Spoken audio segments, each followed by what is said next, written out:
Served 20 years in the United States Air Force, and his family are heartbroken. Bonnie Campo takes us to meet a family fighting to save their home. Many soldiers sustain injuries and lifelong ailments while overseas, and when Chuck Stewart was stationed in Iceland during a volcanic eruption, he didn't know his life would be changed forever. My dad ended up sick in ICU, and we found out he had pulmonary fibrosis, and we almost lost him. So our old house that we lived in for 19 years.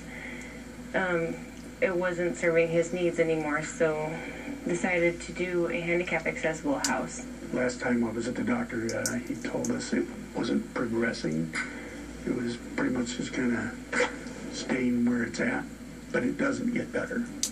In October 2012, the family began building their new handicap accessible home, when suddenly their general contractor died of a massive heart attack. In March 2014, they found a second contractor who said he would be glad to lend a hand. That ended up costing the Stewarts an additional $24,000 for a home they still don't have.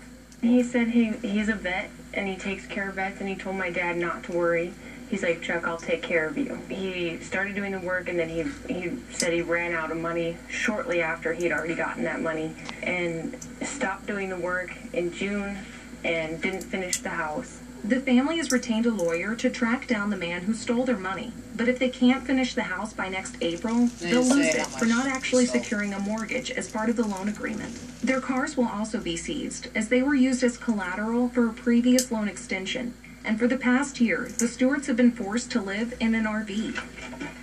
Our HVAC, definitely, we need a gas line to the fireplace, and once we get that gas line hooked up to the fireplace and they finish all that they need to finish, then we can start doing the sheetrock. This Veterans Day, Chuck Stewart is in poor health and left to remember Iceland's volcanic ash that fell like gray snow as this year's winter approaches. Living in a motorhome this long in the winter months, and then coming up on another winter is hard on them. Chuck Stewart risked his life from 1976 to 1996, protecting our country from any risk he could. But today, there's one mission no one was prepared for, getting him into a home he's already paid for. In Underwood, Bonnie Campo, KX News. The Stewart family is accepting donations to help repurchase materials for their house.